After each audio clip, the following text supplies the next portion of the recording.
ಕಿಶೋರ ಭಾರತದ 8ನೇ ಅಧ್ಯಾಯ, ತೀರ್ಥಸ್ನಾನ ಮತ್ತು ಕಥಾಶ್ರವಣ. ಅದರಲ್ಲಿ ಸಾವಿತ್ರಿ ಕಥೆ ಎಂಬ 4ನೇ ಉಪ ಅಧ್ಯಾಯ. ಹಿಂದೆ ಮದ್ರ ದೇಶವನ್ನು ಅಶ್ವಪತಿ ಎಂಬ ರಾಜ ಆಳ್ತಾ ಇದ್ದ. ಅವನಿಗೆ ಬಹಳ ಕಾಲ ಮಕ್ಕಳೇ ಆಗಲಿಲ್ಲ. ಆಗ ಅವನು ಸಾವಿತ್ರಿ ಮಂತ್ರವನ್ನು ಜಪಿಸಿ ಯಾಗವನ್ನು ಮಾಡಿದ. ಆ ನಂತರ ಅವನಿಗೆ ಹೆಣ್ಣು ಮಗು ಒಂದು ಜನಿಸ್ತು. ಅದಕ್ಕೆ ಸಾವಿತ್ರಿ ಅಂತ ಹೆಸರಿಟ್ಟ. ಕಾಲಕ್ರಮದಲ್ಲಿ ಸಾವಿತ್ರಿ ವಯಸ್ಕಳಾದ್ಲು. ತಂದೆಯ ಅಪೇಕ್ಷೆಯಂತೆ ತನಗೆ ಅನುರೂಪನಾದಂಥ ವರವನ್ನು ಹುಡುಕುವ ಸಲುವಾಗಿ ಹಲವಾರು ದೇಶಗಳ ಸಂಚಾರ ಮಾಡಿದ್ಲು.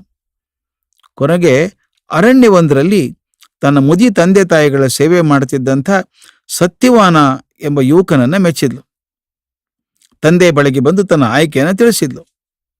ಆ ಸಮಯದಲ್ಲಿ ಅಶ್ವಪತಿ ಆಸ್ಥಾನಕ್ಕೆ ಬಂದಿದ್ದ ನಾರದರು, ಸತ್ಯವಾನ ಶಾಲ್ವ ದೇಶದ ರಾಜನಾದ ದ್ಯುಮತ್ಸೇನನ ಮಗ. ದ್ಯುಮತ್ಸೇನ ದುರ್ದೈವದಿಂದ ತನ್ನ 2 ಕಣ್ಣುಗಳನ್ನು ಕಳೆದುಕೊಂಡ. ಅವನ ಶತ್ರುಗಳು ಅವನ ರಾಜ್ಯವನ್ನು ಆಕ್ರಮಿಸಿ ಅವನನ್ನು ಅರಣ್ಯಕ್ಕೆ ಕಟ್ಟಿಬಿಟ್ರು. ಆಗ ಸತ್ಯವಾನ ಇನ್ನ ಚಿಕ್ಕ ಬಾಲಕ ಪಾಪ. ದ್ಯುಮತ್ಸೇನ ತನ್ನ ಮಡದಿ ಮತ್ತು ಮಗನೊಡನೆ ಅರಣ್ಯದಲ್ಲಿದ್ದಾನೆ. ಸತ್ಯವಾನ ಈಗ ವಿವಾಹ ವಯಸ್ಕನಾಗಿದ್ದಾನೆ. ಅವನು ಮಹಾಸತ್ಯವಂತ, ಗುಣವಂತ, ತೇಜೋವಂತ, ಕ್ಷಮಾವಂತ, ಮಹಾಶೂರ, ಉದಾರಿ, ಇಷ್ಟೆಲ್ಲ ಉತ್ತಮ ಗುಣಗಳಿದ್ರೂ ಅವನು ಅಲ್ಪಾಯು. ಸರಿಯಾಗಿ ಅವನಿಗೆ 1 ವರ್ಷ ಮಾತ್ರ ಆಯಸ್ಸಿದೆ ಎಂದರು. ನಾರದರ ಮಾತನ್ನು ಕೇಳಿದಂಥ ಅಶ್ವಪತಿ, ಸಾವಿತ್ರಿ, ಸತ್ಯವಾನನು ಎಷ್ಟೇ ಗುಣವಂತನಾದರೂ ಈ ಅಲ್ಪಾಯುಷ್ಯನ ದೋಷದಿಂದ ಅವೆಲ್ಲ ಮುಚ್ಚಿ ಹೋಗ್ತವೆ. ಆದ್ದರಿಂದ ನೀನು ಬೇರೊಬ್ಬ ವರನನ್ನು ಹುಡುಕಿತಾ ಅಂದ್ರು. ಆಗ ಸಾವಿತ್ರಿ, ಸತ್ಯವಾನನನ್ನು ನಾನು ಈಗಾಗಲೇ ಮನಸ್ಸಿನಲ್ಲಿ ವರಿಸಿಬಿಟ್ಟಿದ್ದೇನೆ.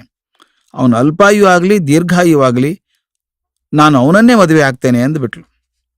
ಅಶ್ವಪತಿ ನಿರ್ವಾಹವಿಲ್ಲದೆ ಸಾವಿತ್ರಿಯನ್ನು ಸತ್ಯವಾನನಿಗೆ ಕೊಟ್ಟು ಮದುವೆ ಮಾಡಿದ. ಮದುವೆ ನಂತರ ಸಾವಿತ್ರಿ ತನ್ನ ಆಭರಣಗಳನ್ನು, ರಾಜೋಚಿತವಾದ ಉಡುಪುಗಳನ್ನು ತವರು ಮನೆಯಲ್ಲೇ ಬಿಟ್ಟು ಅರಣ್ಯವಾಸಕ್ಕೆ ಹೊರಟಳು. ಕಾಡಿನಲ್ಲಿ ಮುದಿ ಅತ್ತೆ ಮಾವಂದರ ಶುಶ್ರೂಷೆಯನ್ನ, ಗಂಡನ ಸೇವೆಯನ್ನ ಬಹಳ ಶ್ರದ್ಧೆ ಭಕ್ತಿಗಳಿಂದ ಮಾಡ್ತಾ ಇದ್ಲು. ತನ್ನ ಒಳ್ಳೆಯ ಮಾತುಕತೆ, ಉತ್ತಮ ನಡವಳಿಕೆಗಳಿಂದ ಅತ್ತೆ ಮಾವಂದರ ಪ್ರೀತಿಗೆ, ಗಂಡನ ಪ್ರೇಮಕ್ಕೆ ಪಾತ್ರಲಾದ್ಲು. ಹೀಗೆ ದಿನಗಳು ಉರುಳಿದವು. ಸಾವಿತ್ರಿ ನಾರದರು ಹೇಳಿದಂಥ 1 ವರ್ಷದ ಅವಧಿಯನ್ನೇ ಲೆಕ್ಕ ಹಾಕ್ತಾ ಇದ್ಲು. ತನ್ನ ಪತಿ ಆಯುಷ್ಯ ಇನ್ನು 3 ದಿನಕ್ಕೆ ಮುಗೀತದೆ ಅನ್ನುವಾಗ ತ್ರಿರಾತ್ರ ಎಂಬಂಥ ಮಹಾವೃತವನ್ನು ಕೈಕೊಂಡ್ಲು. 3 ದಿವಸ ಉಪವಾಸ ಇದ್ದು ಅನನ್ಯ ಭಕ್ತಿಯಿಂದ ಭಗವಂತನನ್ನ ಪೂಜೆ ಮಾಡಿದ್ಲು. ನಾರದರು ತಿಳಿಸಿದಂಥ ದಿನ ಬಂದೇ ಬಿಡ್ತು. ಆ ಬೆಳಗ್ಗೆ ಸಾವಿತ್ರಿ ಬಹಳ ಬೇಗನೆ ಎದ್ದು ನಿತ್ಯದ ಪೂಜೆಗಳನ್ನು ಪೂರೈಸಿ ಅತ್ತೆ ಮಾವಂದರಿಗೆ ನಮಸ್ಕಾರ ಮಾಡಿದ್ಲು. ಅಷ್ಟೊತ್ತಿಗೆ ಸತ್ಯವಾನ ಹೂಗಳನ್ನ, ಸಮಿತಿಗಳನ್ನ, ದರ್ಭೆಗಳನ್ನ ತರಬೇಕು ಅಂತ ಕಾಡಿಗೆ ಹೊರಟ. ಸಾವಿತ್ರಿ, ನಾನು ನಿಮ್ಮ ಜೊತೆಗೆ ಬರ್ತೇನೆ, ಕಾಡಿನ ಸೌಂದರ್ಯವನ್ನು ಸವಿಯಬೇಕು ಅಂತ ತುಂಬಾ ಆಸೆ ಆಗಿದೆ ಅಂದ್ಲು. ಸತ್ಯವಾನ, ಸಾವಿತ್ರಿ, ಈ ದಿನ ಬೇಡ, ನೀನು 3 ದಿನಗಳಿಂದ ಉಪವಾಸ ಮಾಡಿ ತುಂಬಾ ಬಳಲಿದ್ದೀಯ, ಇನ್ನೊಂದು ದಿವಸ ಹೋಗೋಣ ಅಂದ. ಆದರೆ ಸಾವಿತ್ರಿ ಹಿಂದೆ ಬರ್ತೇನೆ ಅಂತ ಹಠ ಹಿಡಿದ್ಲು. ಸತ್ಯವಾನ ನಿರುಪಾಯನಾಗಿ ಅವಳನ್ನು ಕರೆದುಕೊಂಡು ಹೊರಟ. ಅರಣ್ಯದ ಒಂದು ಭಾಗದಲ್ಲಿ ಒಳ್ಳೆ ಹೂ ಗಿಡಗಳಿದ್ವು. ಸತ್ಯವಾನ ಸಾವಿತ್ರಿಗೆ ಹೂ ಬಿಡಿಸುವಂತೆ ಹೇಳಿ ತಾನು ಸಮಿತ್ತು ದರ್ಭೆಗಳನ್ನು ಕುಯ್ಯೋಕೆ ಶುರು ಮಾಡಿದ. ಇದ್ದಕ್ಕಿದ್ದಂತೆ ಅವನಿಗೆ ಆಯಾಸವಾಗಿ ತಲೆ ತಿರುಗುವಂತಾಯಿತು. ಅವನು ಸಾವಿತ್ರಿ ಬಳಿ ಬಂದು ಅವಳ ತೊಡೆ ಮೇಲೆ ಮಲಗಿದ. ಸಾವಿತ್ರಿ ನೋಡುತ್ತಿದ್ದಂತೆ ಕೈಯಲ್ಲಿ ಪಾಶವನ್ನು ಹಿಡಿದಿದ್ದಂಥ ಕಪ್ಪು ವ್ಯಕ್ತಿಯೊಬ್ಬ ಬಂದು ಸತ್ಯವಾನನ ದೇಹದಿಂದ ಅವನ ಪ್ರಾಣವನ್ನು ಸೆಳೆದುಕೊಂಡು ಹೊರಟ. ಅವನೇ ಯಮರಾಜ. ಸಾವಿತ್ರಿ ತನ್ನ ತೊಡೆ ಮೇಲಿದ್ದ ಸತ್ಯವಾನನ ತಲೆಯನ್ನ ನೆಲದ ಮೇಲೆ ಇರಿಸಿ ಯಮನ ಹಿಂದೆ ಹೊರಟಳು. ಯಮ, ಸಾವಿತ್ರಿ, ನೀನೇಕೆ ನನ್ನ ಹಿಂದೆ ಬರ್ತಾ ಇದ್ದೀಯಾ ಅಂತ ಪ್ರಶ್ನೆ ಮಾಡಿದ. ಅದಕ್ಕೆ ಸಾವಿತ್ರಿ, ಯಮಧರ್ಮರಾಯ, ಇದೇನು ಪ್ರಶ್ನೆ? ನಾನು ನನ್ನ ಪತಿಯನ್ನು ಹಿಂಬಾಲಿಸ್ತಾ ಇದ್ದೇನೆ. ಪತ್ನಿಗೆ ಪತಿಯೇ ಪರದೈವವಲ್ವೇ? ಅವನೆಲ್ಲಿಯೋ ಅಲ್ಲೇ ನಾನು ಅಂದ್ಲು.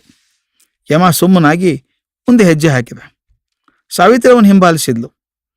ಆನಂತರ ಸಾವಿತ್ರಿ ಯಮನನ್ನು ಕುರಿತು, ಯಮರಾಯ, ಪರಸ್ಪರ ಅಪರಿಚಿತರಾದ ಯಾರಾದರಿಬ್ಬರು ಒಂದೆಡೆಗೆ ಸೇರಿ 7 ಹೆಜ್ಜೆಗಳಷ್ಟು ದೂರ ನಡೆದರೆ ಅವರು ಸ್ನೇಹಿತರಾಗ್ತಾರೆ ಅಂತ ಶಾಸ್ತ್ರ ಹೇಳುತ್ತದೆ. ಈಗ ನಾನು ನಿನ್ನೊಡನೆ ಸಾಕಷ್ಟು ದೂರ ಬಂದಿದ್ದೇನೆ, ಆದ್ದರಿಂದ ನಾವಿಬ್ಬರು ಮಿತ್ರರಾದಂತೆ ಆಯಿತು. ನಾನೀಗ ನಿನ್ನೊಡನೆ ಗೆಳೆತನದ ಸಲುಗೆಯಿಂದ ಮಾತಾಡಿದರೆ ತಪ್ಪಿಲ್ಲಲ್ಲ? ಗೆಳೆಯ, ನಾನು ಮತ್ತು ಸತ್ಯವಾನ ಗೃಹಸ್ಥಾಶ್ರಮ ಧರ್ಮವನ್ನು ಆಚರಿಸ್ತಾ ಇದ್ವಿ. ಅಂಧರಾದ ಮಾವನವರು ಶುಶ್ರೂಷೆ ಮಾಡ್ತಾ ಇದ್ವಿ. ಅತ್ತೆಯವರ ಆರೈಕೆ ಮಾಡ್ತಾ ಇದ್ವಿ. ಆದರೆ ನೀನೀಗ ನನ್ನ ಪತಿಯನ್ನು ಕರೆದೊಯ್ದು ಎಲ್ರಿಗೂ ತೊಂದರೆ ಮಾಡುವುದು ಸರಿನಾ ಅಂತ ಕೇಳಿದ್ಲು.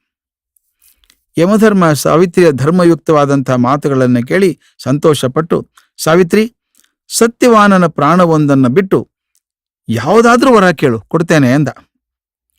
ಸಾವಿತ್ರಿ, ನಮ್ಮ ಮಾವ ದ್ಯುಮತ್ಸೇನರ ಕಣ್ಣುಗಳು ಬರಲಿ ಎಂದ್ಲು. ಯಮ ಆ ವರವನ್ನು ಅನುಗ್ರಹಿಸಿದ. ಆದರೆ ಸಾವಿತ್ರಿ ಯಮಧರ್ಮರಾಯರನ್ನು ಹಿಂಬಾಲಿಸೋದು ಮಾತ್ರ ಬಿಡಲಿಲ್ಲ. ಮತ್ತೆ ಧರ್ಮ ರಹಸ್ಯದ ಮಾತುಗಳನ್ನಾಡಿ ಪತಿಯ ಪ್ರಾಣಭಿಕ್ಷೆಯನ್ನು ಬೇಡಿದ್ಲು. ಯಮ ಮತ್ತೆ ಸತ್ಯವಾನನ ಪ್ರಾಣವನ್ನು ಬಿಟ್ಟು ಬೇರೆ ವರಗಳನ್ನು ನೀಡಿದ. ದ್ಯುಮತ್ಸೇನು ಕಳೆದುಕೊಂಡಿದ್ದ ರಾಜ್ಯವನ್ನು ಮರಳಿ ಪಡೆಯುವಂತೆ, ಸಾವಿತ್ರಿಯ ತಂದೆ ಅಶ್ವಪತಿಗೆ ಗಂಡು ಮಕ್ಕಳಾಗುವಂತೆ ವರ ನೀಡಿದ. ಕೊನೆಗೆ ಸಾವಿತ್ರಿಯ ಪಾತಿವೃತ್ಯವನ್ನು ಮೆಚ್ಚಿ ಸತ್ಯವಾನನ ಪ್ರಾಣವನ್ನು ಹಿಂದಿರುಗಿಸಿದ. ಸತ್ಯವಾನ ಮತ್ತೆ ಜೀವ ಬಿಡದ. ಸಾವಿತ್ರಿ ಸತ್ಯವಾನರು ತಮ್ಮ ಸ್ಥಳಕ್ಕೆ ಮರಳಿದರು. ಅಷ್ಟು ಹೊತ್ತಿಗೆ ದ್ಯುಮತ್ಸೇನನ ಕಣ್ಣುಗಳು ಬಂದಿದ್ವು. ಕೆಲವೇ ದಿನಗಳ ರಾಜ್ಯ ಪ್ರಾಪ್ತಿಯೂ ಆಯಿತು. ಅಶ್ವಪತಿಗೂ ಗಂಡು ಮಕ್ಕಳಾದವು. ಸಾವಿತ್ರಿ ಸತ್ಯವಾನರು ಅನ್ಯೋನ್ಯವಾಗಿದ್ದು ಗುಣವಂತರಾದ ಮಕ್ಕಳನ್ನು ಪಡೆದು ಆನಂದದಿಂದಿದ್ರು. ಹೀಗೆ ಮಾರ್ಕಂಡೇಯರಿಂದ ಅನೇಕ ಬೋಧಪ್ರದವಾದ ಕಥೆಗಳನ್ನು ಕೇಳಿ ಪಾಂಡವರು ಆನಂದಪಟ್ಟರು.